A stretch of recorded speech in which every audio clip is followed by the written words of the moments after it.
And our institutions are constantly Mhm. competing with one another to demonstrate their higher status, their, bigger library, their better dorms, their whatever Mhm. it may be, right? The more that our institutions can come together and recognize that they have more to lose from that competition than they do to gain, the Mhm. better off I think the entire sector will be. And Right. I think, for better or for worse, this last 6 months have really begun to Yeah. demonstrate that unless higher education as a sector is able to come together and become mutually supportive, um, Mhm. hmm, bad things will happen. I'll just leave it at Mhm. that.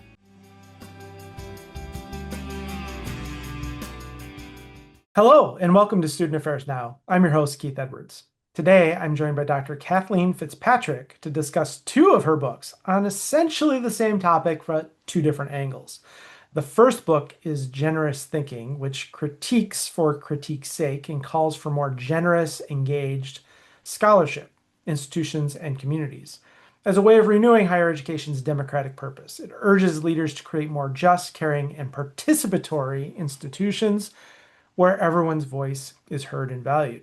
The second book is Leading Generously, which outlines how higher ed leaders can do this through their leadership. I'm really excited to have Kathleen here to talk about both of these books today. Student Affairs Now is the premier podcast and online learning community for thousands of us who work in, alongside, or adjacent to the field of higher education and student affairs. We release new episodes every week on Wednesdays. Find details about this episode or browse our archives at studentaffairsnow.com. This episode is sponsored by Evolve. Evolve helps higher ed senior leaders release fear, gain courage, and take action for transformational leadership through a personalized, cohort-based virtual executive leadership development experience. And Huron's education and research experts help institutions transform their strategy, operations, technology, and culture to foster innovation, financial health, and student success.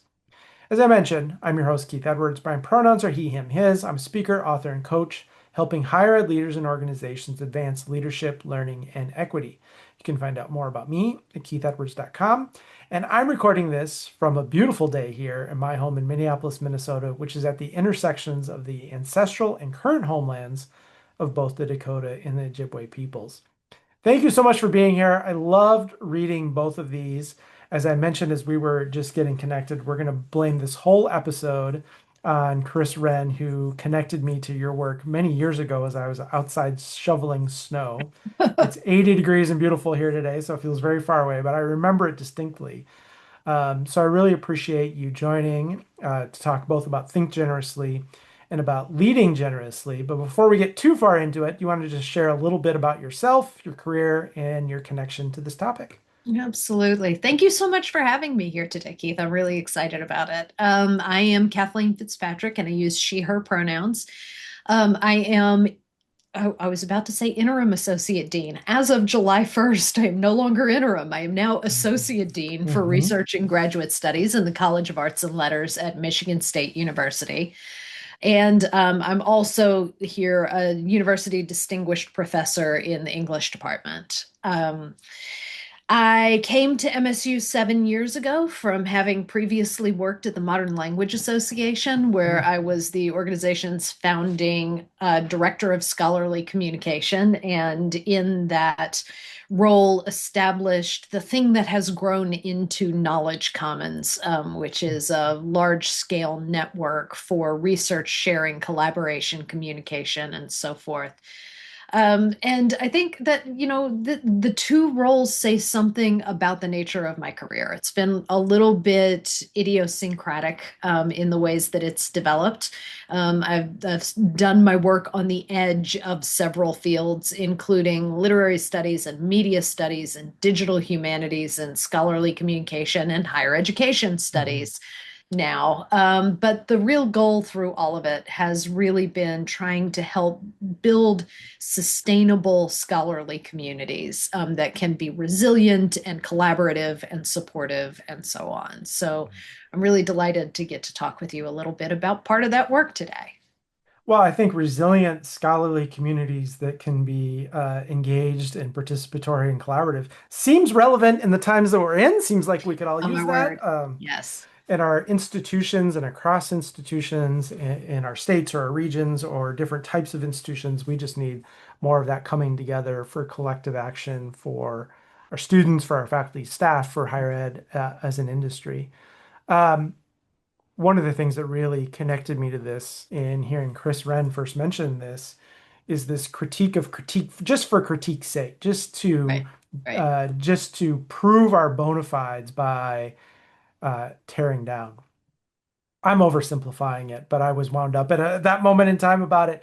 And generous thinking is really a critique of that and call to something more. So, Hmm. what was the impetus for this?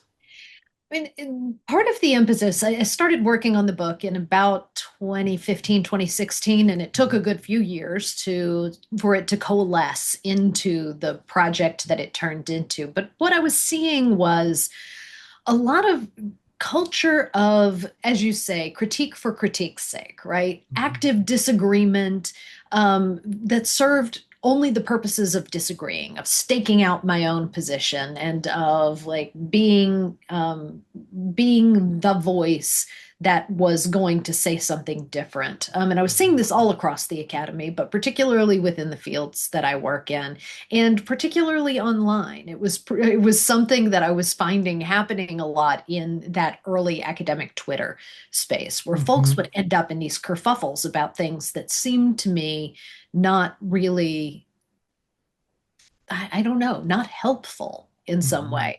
And I started thinking about this, where does this come from? Why are we arguing with one another all the time, when in fact, the academy is such a small and eternally under threat portion of mhm, our culture, that like we would really do better to band together and become mutually supportive in that world, as we're being mhm, contested from the outside or attacked from the mhm, outside, right? So mhm, why are we so driven to argue with one another?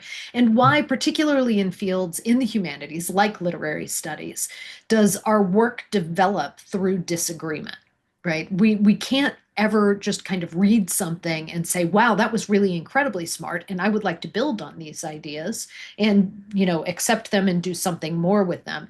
Instead, I felt at that time, as I was starting to work on this book, that there was this vanishingly small gap between something being a radical, wacky new idea that nobody really wanted to look too hard at, and something turning into it's old hat and passe and reactionary, and we should get rid of that idea. mhm, And why? Why is there not a sort of protracted moment in which we get to sit with an idea and accept it and explore it and really embrace the possibilities that it opens up for more mhm, work, rather than having to kind of knock that idea down in order mhm, to create space for new work? And what it came down to, the more that I thought about it, the more that I read, the more that I talked to people, the more it came to seem that the it seems obvious when I say it now, right? But our entire culture is so grounded in competitive individualism mhm, that we are, particularly within higher education, forced to outdo everyone else in order to compete for really small resources, right? To just like the little mhm, slivers of time or funding or whatever are out there are all based in competition. And so we end up carrying that. I mean, rather than understanding competitiveness as being part of a collective process in which an entire team gets better at mhm, the thing that we are doing collectively, we treat it as an individual sport. And we mhm, treat it also as a zero sum game, right? mhm, If I am seeking funding for something and you get that funding, that means that you have gotten something that's taken something away from me. And Mhm. because of that, we're always seen as being eternally in this kind of competition that leads us not to be able to have conversations in which we build on one another's ideas, not to have those yes and conversations, Mhm. but instead always having the but conversation. But I Mhm. don't Mhm. agree with what you're saying because we have to see it my way. And I grew really as I did the research for this project to get really concerned about the degree to which I felt like we weren't listening to one another within the academy, that we were always, as we were talking, preparing for the next thing we were going to say, right? Mhm. Instead of really interacting with what was being said and really attempting to internalize and understand it. But that this was also having really detrimental effects on our ability to communicate beyond the borders of the campus, right? Because as we're constantly arguing with one another, we're having these increasingly niche arguments that close out the publics that the academy is meant to serve Mhm. and that keep us from being able to really engage in the conversations that we need to, and especially at a moment, and generous thinking was published in 2019, so the moment has only intensified. But at a moment when we need the public really to understand what higher education is for in a much Mhm. deeper sense than culturally we really do right now. Mhm. So this is, I mean, the impetus for this project was really trying to think about how we can communicate better the importance of our work to the public, but starting with how we can communicate better amongst ourselves Mhm. and to really become a supportive community in which disagreement doesn't necessarily require me to tear your idea down, but Mhm. instead to say, I see what you're saying, and that's really interesting. And how does it connect to this other idea that Mhm. I've been pursuing? And can we have a conversation about Yeah. that? So that's where it grew from. It really is a radically different way than, I don't know if it was how academia was designed or has emerged to become. Um, it's a radical departure from that to um, seek collaboration, work together, serve the public. I mean, these things sound so obvious, but it's so Right, rare in right. reality. And the zero sum game and the competitiveness. You're making me think of Audre Lorde's quotes: "The master's tools will never dismantle the master's house," which I find to be like this Rorschach test. Like everybody loves that quote for completely different reasons, right? Yes, The people who yes. want to be really radical or say, I'm not going to be kind, I'm not going to be nice, we're going to be really aggressive, we're going to be really activist. And then other people are saying, well, that's just the competitive zero sum logics. And so how do we build collaboration and coalitions and bring people in where they're at? So everybody loves that quote to It justify wherever they want to go, right? It is that kind of thing. absolutely. And you're not talking about a naive, positive, like we never disagree. No, no, not at all. And in Right. fact, I think, we do need productive disagreement. We need to be able Hmm. to push one another's ideas to get better and not just Hmm. absolutely support everything that's going on. But I think we also need to recognize that what we are all at some level engaged in the same mission, right? Hmm. In education, in the development of new knowledge, in really thinking together about what a learning community is and should be.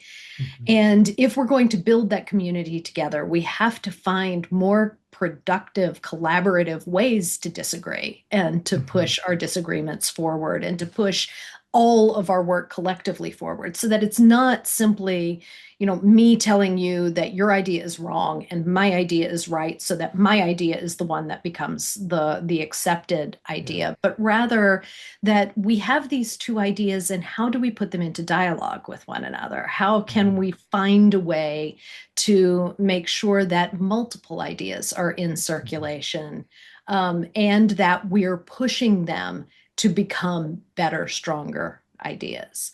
Right. So And the critique is really welcome to move things forward, to yes, advance knowledge, to bring things into more clarity, to bring them into update into the current context.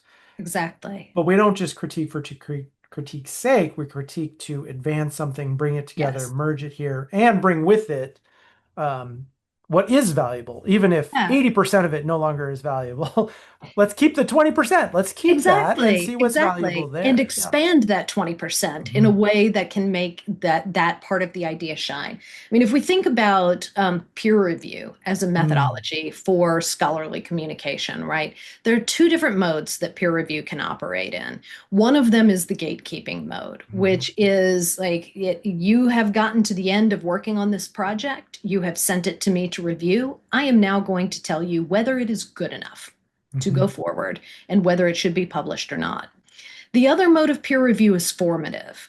And Mhm. it takes that same text and is like, well, okay, these parts of the idea are working really well, and I don't get what's going on here. Can you elaborate? Can you refine? Can maybe this part of the argument needs to be put aside? How do we take your text and make it as good as it possibly can be so that it should be published and it should go forward? Right. And when that's the goal, when the goal is ensuring that all of our ideas are as good as they possibly can be, we have to move into that formative mode rather than that gatekeeping mode. And so Mhm. much of, standard critique comes down in that much more gatekeeping mode in which I'm trying to prevent other ideas from gaining purchase and instead Mhm. focus on my own ideas. Right.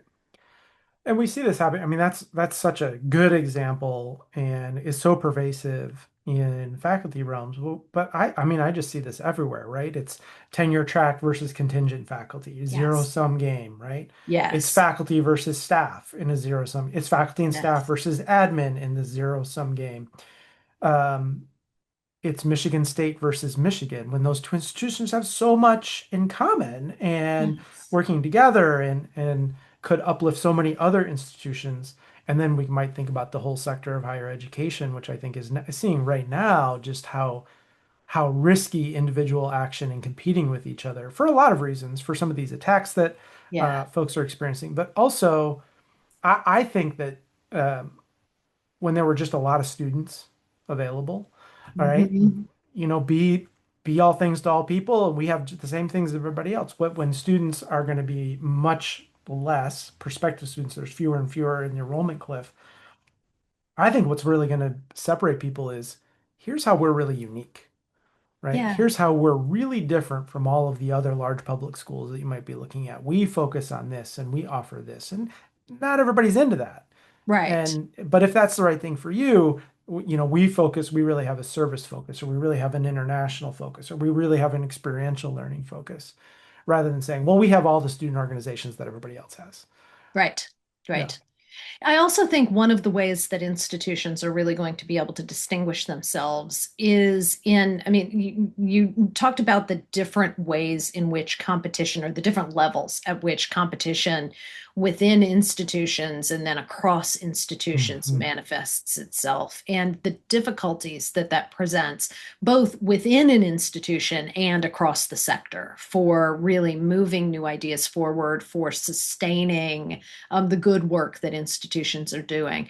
I think the more that we can really focus higher education on helping students develop positive collaboration skills, and I don't Mhm. just mean like supporting one another's work and everybody's in it together and we're all going to do it, it's all going to be good, right? but Mhm. but really thinking about how we build ideas collectively, how we refine them, how we shape them, how we work together to make things as strong as we can. Institutions that can really focus on collaboration as a core practice are going to, I think, be producing graduates that are able to do remarkable work in the world and the kind Mhm. of work that we desperately need right now.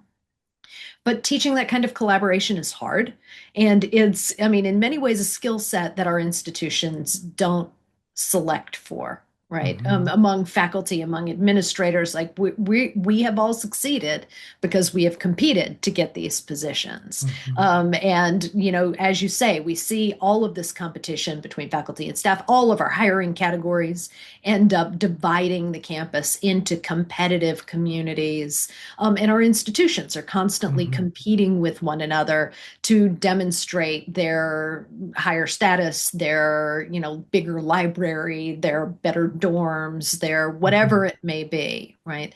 The more that our institutions can come together and recognize that they have more to lose from that competition than they do to gain, Hmm. the better off I think the entire sector will be. And Right. I think, for better or for worse, this last 6 months have really begun to Yeah. demonstrate that unless higher education as a sector is able to come together and become mutually supportive, um, Hmm. hmm, bad things will happen. I'll just leave it Hmm. at that. Yeah. Well, one of the things I've been wanting to scream into the ether, not related to higher ed, but just about life in general, is it's all a group project. All of this. I'm Right? teaching my kid to drive, and I'm like, this is all a group project. COVID, this Yes. is all a group project. Everything. Uh, Everything. Navigating natural disasters. It's just everything is a group project.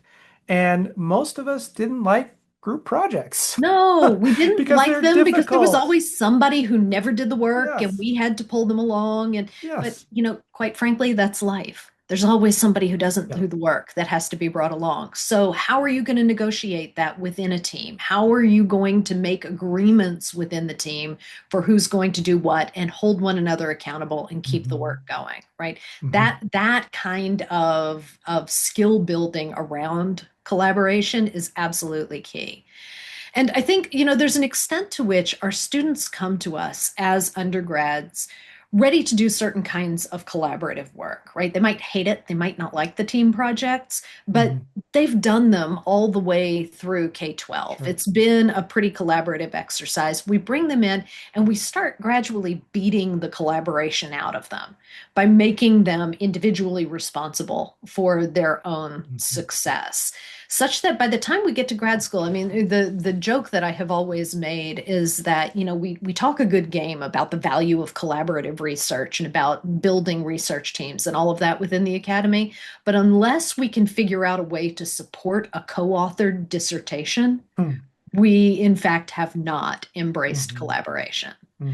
um, or we don't value it enough, right? We Hmm. still want that level of work. Every tub's got to sit on its own bottom. It's got to do its own Hmm. work. Hmm. So I would really love for us to engage in some of those kinds of thought experiments to think about, like, well, why not a co-authored dissertation? What Hmm. could we ask a team of graduate students to do together that Right. might turn into something more, rather than assuming that if two graduate students write a dissertation together, each of them has only written half. Yeah. I mean, it just seems like how the problems we're tackling need to be solved at work. So Hmm. I love that you're talking about this collaborative, mutually supportive, generative way of institutions functioning, of us leading, and then how we operate as staff and as faculty. And then also what we want to be, this is also an outcome we want to be teaching the students through the process of their Right. learning and their engagement. I know we want to move to the second book and a little bit about the what and the how, but anything else on the why that you want to get to before we make that shift? I think the key thing for me in all of this, and this is a big part of the why that sort of transitioned for me into the Hmm. how, is that in order for our institutions to genuinely support the kind of collaborative, connection based research and teaching that we really like, we talk about, all of our mission statements talk about, doing community engaged work. They talk about really valuing connections between the academy and the public. They talk about collaborative research and so forth.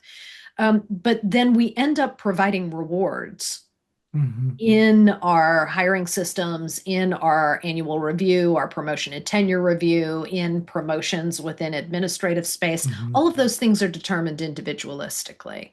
And in order for our institutions to really provide for the full, what's the word I'm looking for? It's like the full enactment of the mission, the full Hmm. achieval. I don't know. There's a Hmm. good word there, and it's not occurring to me. But the full success of the mission, it's going to require the institution to change and to become a Hmm. place that can genuinely support different kinds of work conducted in different kinds of ways that may not look like the stuff that we're used to in the competitive individualistic model. And doing that, I think, is going to require some radical transformations in governance within our institutions to make them places that are more naturally collaborative spaces, rather than hierarchical and individualistic.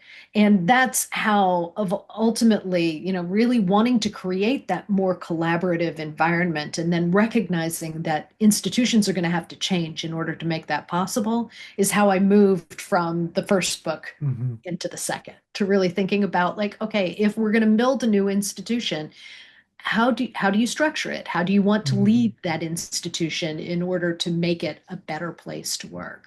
Hmm. Well, I find the timing of this really interesting. As you were saying, the generous thinking came out in 2019, as I refer to as the before times, and you spent years leading up to that, writing that. Then leading generously, which is really a what and how book, whereas generous thinking is a why book. Yeah. Leading generously comes out in 2024, and I'm guessing you spent a lot of 2020, 21, 22, 23 thinking and writing and talking and having Yeah. conversations Yeah. and somewhat of maybe even doing Zoom calls around generous thinking, having conversations, maybe speaking at conferences, having talking about it, having conversation, then clarifies your thinking, Yes. advances your thinking a little bit, and now how do we make this really practical about that? So um, tell maybe just begin with the context of publishing generous thinking and then how that moves into leading generously Yeah. and then into a little bit about the what and the how. Absolutely. So, I mean, you're exactly right. Generous Thinking comes out early in 2019, and I launch onto the circuit, and I'm, Mhm. visiting places and giving talks. And in October 2019, I was asked to visit Virginia Tech, and got to visit three campuses and to talk with them because Virginia Tech was in a strategic planning moment Mhm. and was thinking particularly about community engagement, as part of that plan, and really wanted to hear more in different spaces and with different audiences about this idea of generosity and connection and communication and what this might bring to them. And I gave a big talk in Blacksburg. And at the end of the talk in the Q&A, a faculty member who I believe may have been from an English department, um, Your asked people. me, yeah, like, generosity is all well and good. She said, I mean, it's ingrained in my head, right? Yeah. Generosity is all well and good in good times, right? When we're flush, we can afford to be Mhm. generous within our institution, within Mhm. our college, with the public around us. But what happens in bad times, right? When we're facing another round of budget cuts, how can this idea of generosity help us, or are we just naturally going to retreat into like protecting what's ours and become more enclosed again and so forth? And I stood there trying to answer this question, thinking, okay, well, I can say some things about developing muscle memory around generosity and making sure that we return to our values again and again in the ways that we're engaging around all kinds of institutional processes, both in good times and in bad times. But as I was, whatever it was I was saying, the back of my head is going, wow, this is a hard question. This is a hard question. Mhm. How do you do this? How Mhm. do you stay generous at a moment when you're feeling under attack, you're feeling like your resources are being taken away, and you feel like in order for your unit to continue doing the work, you have to protect it and fight Mhm. back against any of these cuts? And so I decided, okay, well, clearly there's something I need to pursue in here in terms of thinking about how leaders become more naturally generous, or maybe not more naturally, but can work to espouse an Hmm. ongoing renewal of that sense of generosity in ways that can sustain an institution that needs to be thinking as generously as possible, especially in difficult times. Hmm. Um, this is all late 2019. And then in early 2020, we launch into the pandemic. Hmm. And it was exactly that moment where all of a sudden, we're having to face all kinds of crisis decisions about when we send people back into the classroom, and when we allow them not to, and to take care of themselves in the ways that we need to. We're also facing deep anxiety about what's going to happen with student tuition if students Hmm. aren't going to come back because they don't want to go to Zoom school. Then Hmm. how do we deal with budget cuts, and how do we deal with all of the Hmm. situation surrounding that? And so, in some ways, Leading Generously is very much a COVID book, right? It was Hmm. written during, and researched and written during those years of recovering, or attempting to recover, from the shock of everything that happened in the academy in 2021, 2022. But it's also really, really heavily influenced by a bunch of crises that were going on my own campus over the course of those years, and Hmm. thinking about where the individual leaders on campus who wanted so much to do the right thing for the community, to be supportive of the faculty, of the students, of the staff, to make sure that everybody was as well taken care of as they could, ran into the brick wall of institutional structure and Hmm. institutional bureaucracy. And it was the moment at which I began to recognize that we talk about the neoliberal university a lot, and it's, how the degree to which the politics of the university, though they attempt to separate themselves from market-based approaches to understanding how the world works, nevertheless are so steeped in those market-based approaches, Hmm. from our board of trustees to our CEO on down, that we can't get away from them, that we are all, in fact, enacting Hmm. these neoliberal processes of competitive individualism all the time. So I started thinking about questions around leadership, did a bunch of research of the sort of standard English professor variety, which is to say I did a bunch of looking up of sources and read things and followed links and citations and so forth. But at the same time, also decided that I needed to talk to leaders. And so Hmm. reached out to a group of folks that I considered really transformational leaders within their spaces, in their institutions, and didn't realize at the time, but only sort of in retrospect, that the folks that I was reaching out to were really mid-level managers, who were, they were department chairs, they were deans, they were directors of units in libraries. They were at that point where they had some institutional space in which they could be persuasive and could attempt to make change, but they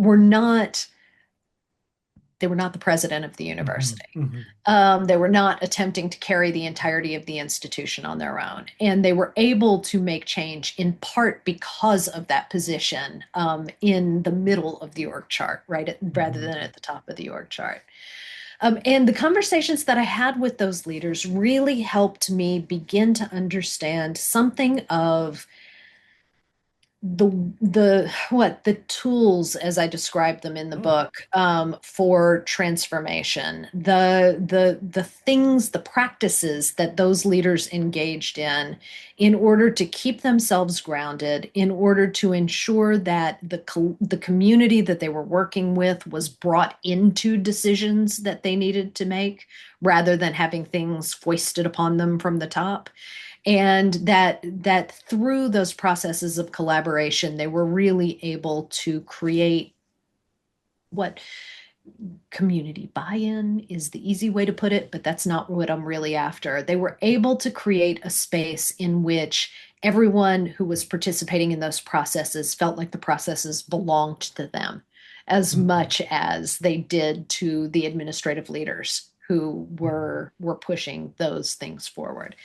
And so it was through that process that I really started thinking about what it would be to structure an institution that was collaborative from top to bottom. And that was really attempting to think with everyone on campus about how to pursue the institution's mission rather than being structured in the kinds of corporate top down org chart pyramid Mhm. Mhm. that most of our institutions are sort of mired in right now. Yeah.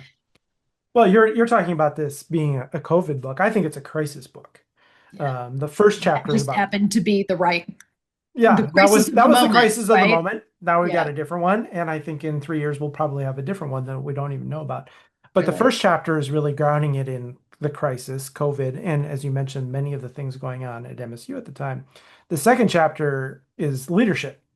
And as I've shared with you, I just think it's a remarkable chapter about leadership and really talking about the why and how to do this differently.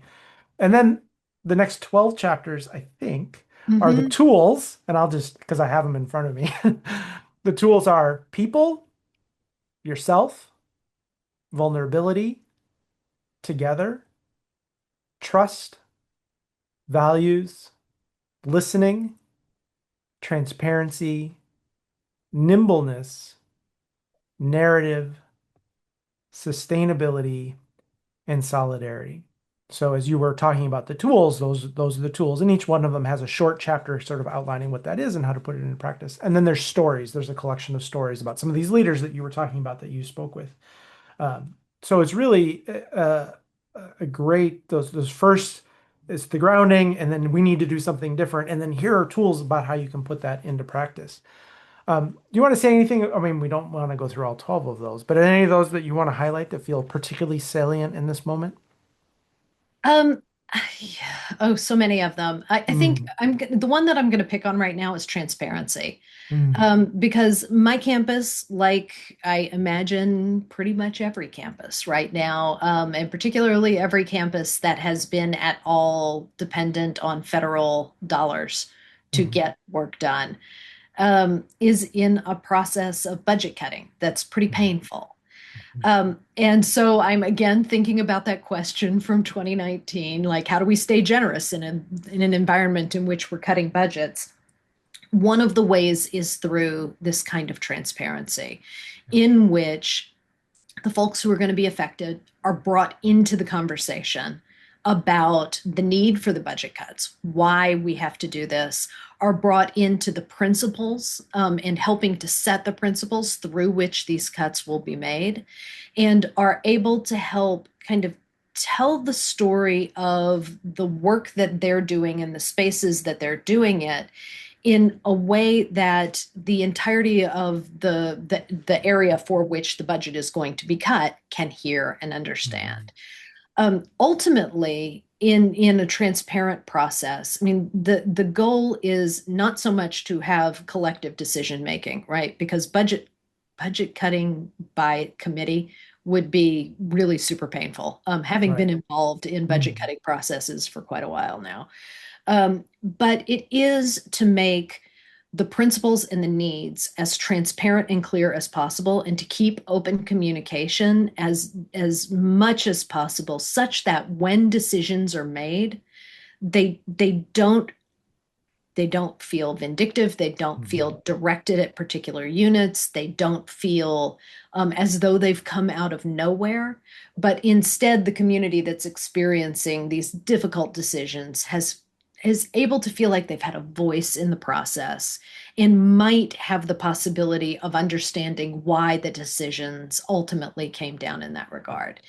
This is not to say that everybody's going to like the decisions or like the way right. that things turn out. I mean, because there are many choices that ultimately turn out not to be very good or very supportive, or like Mhm, all of the problems that we face whenever we have to cut stuff. mhm, But it does at least help us feel like the values that we came into this process with still stand, right. even after we've had to do this hard work of letting parts of our budget go. Yeah.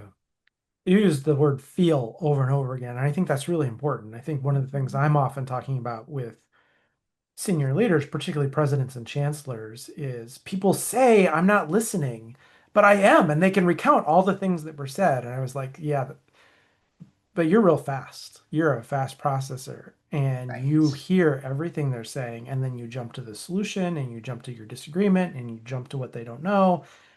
They're not feeling seen and Yeah. heard. And Yes. what you described is people feeling seen and heard, feeling like this. And I find that's really key is making sure people feel seen and heard is a very different thing than Absolutely. seeing and hearing them, which is a little Radically different. transactional. Transformational is making them feel that way. Right. Again, as you point out, not everybody's going to like the decision or be happy about it, No. um, but they might be willing to understand it and might be willing to engage with it a little bit differently. Yeah.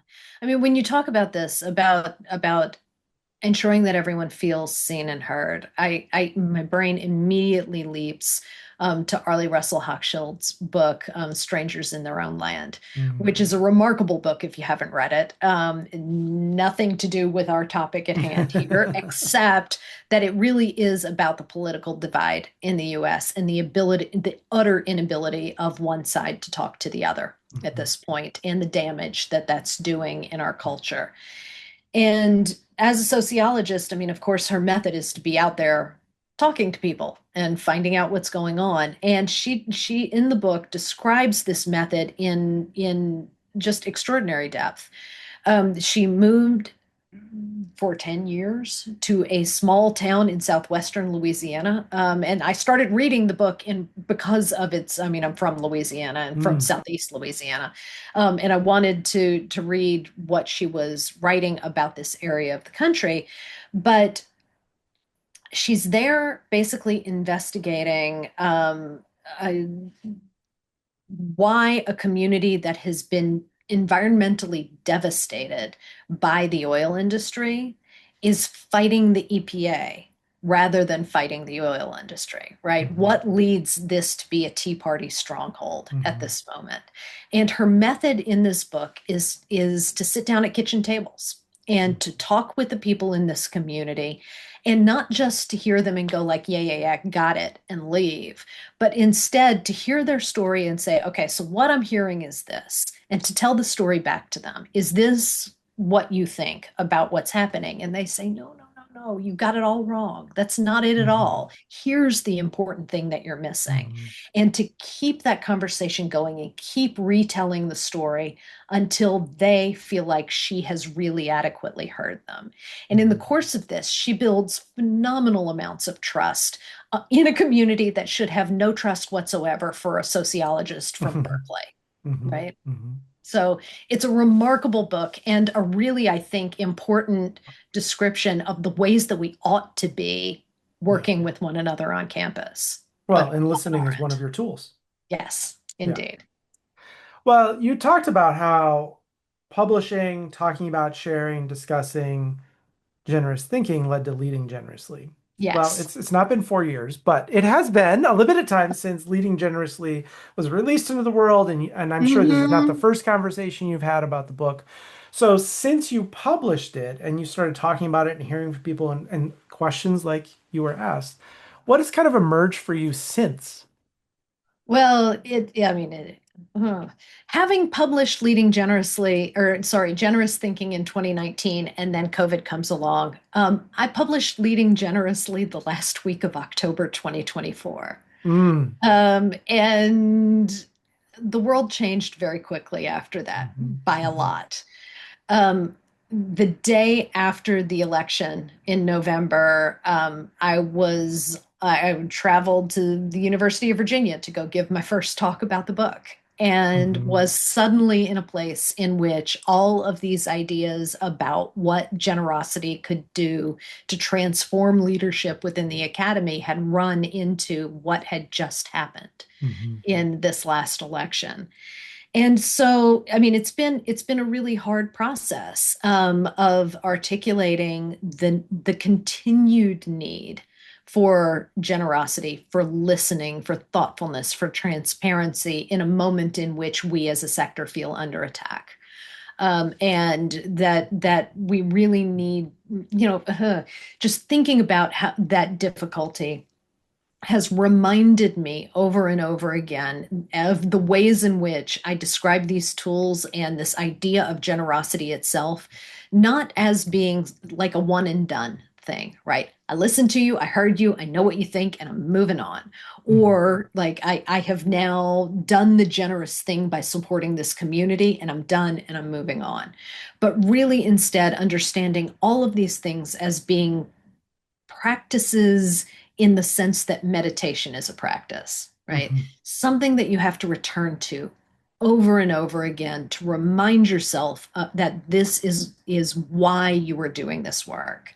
Mhm. And I think that we are at a moment at which we all really need to practice our values and our best selves over and over Mhm. again in order to make sure that we are building a community that can really be sustainable and resilient in profoundly difficult times. The other thing that I'm thinking about a lot since the book came out is, quite frankly, the cognitive dissonance involved in having published two books about generosity, only to find ourselves in this moment, which strikes me as one of the most profoundly ungenerous times Mhm. that I have experienced in my Mhm. life. The ways that we are returning to an understanding of otherness as being something to be dismissed and fought rather than, Mhm. or tortured and kicked out of the country, rather than embraced as diversity as being a positive and something that we want to work toward. Yeah, value.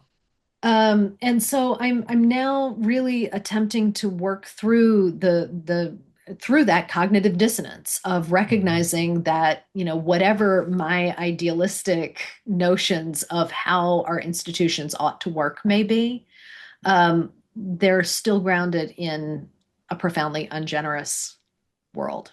Mhm. And thinking about how we need to work together again, right? That all of us individually on campus, units on campus, and individual campuses in connection with one another have much more Yeah. to gain from collaboration and connection, and through mutual support Yeah. than we have to lose.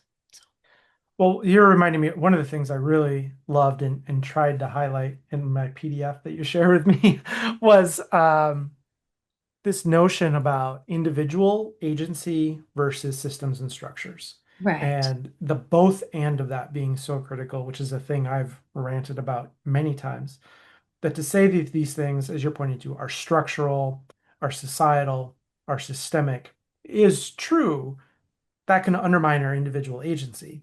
But we Mm-hmm. have to sort of recognize that as the truth. And also, those are all just made up of people, of individuals doing Absolutely. these things. And so we don't want to give up our agency. You're reminding me, Adrienne Marie Brown, who's someone who you referenced Yeah, in Emergent Strategy, talking about fractals, is, if you want to change the world, change this conversation. And, exactly.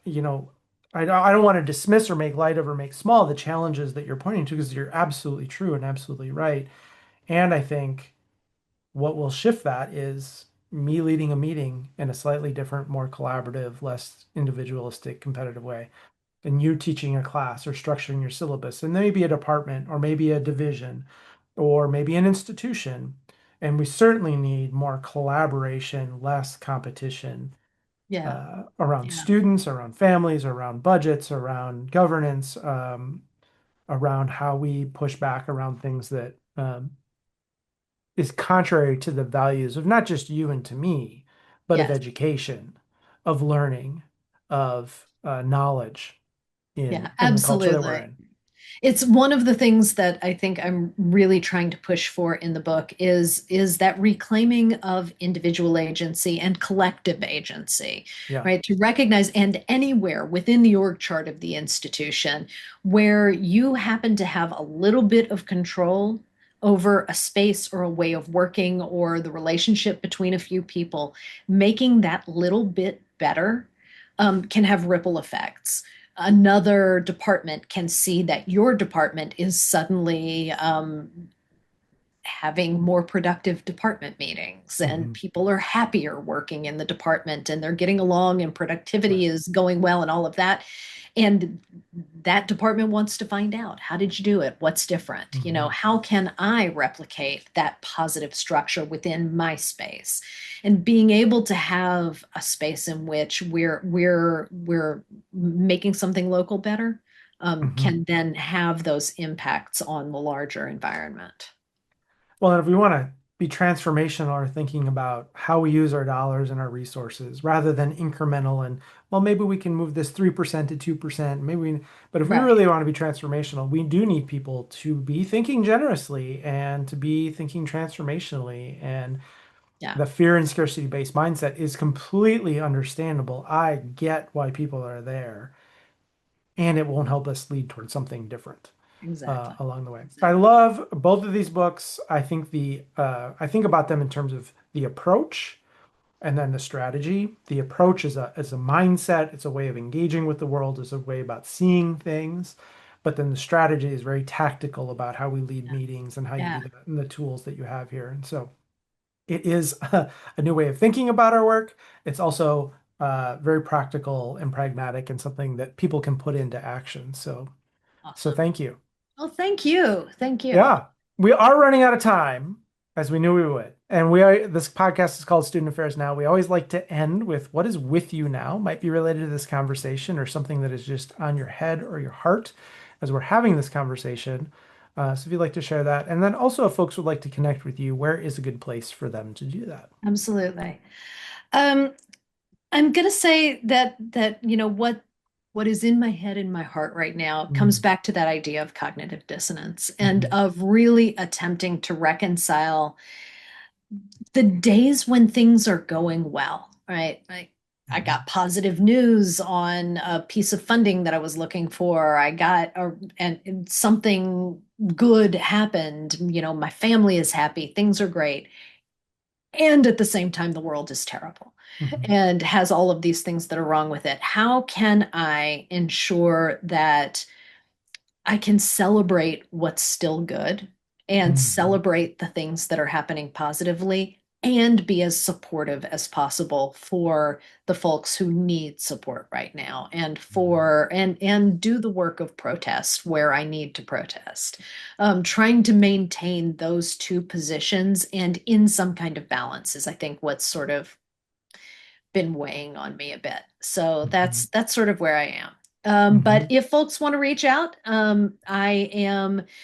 Let's see. Where do I want to start? My email address, I'm just going to put it out there, is kfitz@msu.edu, and Mhm. I'm happy to hear from folks. I'm also available on Blue Sky at kfits.info. I have a website at kfits.info. I have an account on Mastodon. My project Knowledge Commons runs a Mastodon server Mhm. additionally called hcommons.social. If academics want to come join us, that is a very friendly academic space for conversation.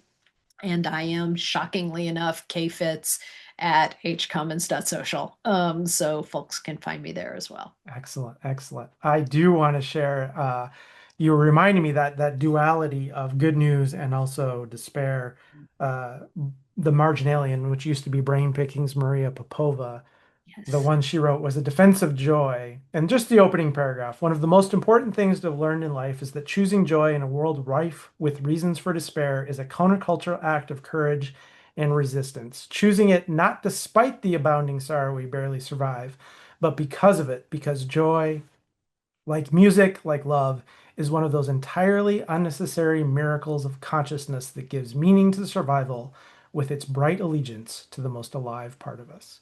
Oh, that's So, brilliant. That's yeah, brilliant. isn't that a great? We'll put that in the show notes for folks who want to get some more there.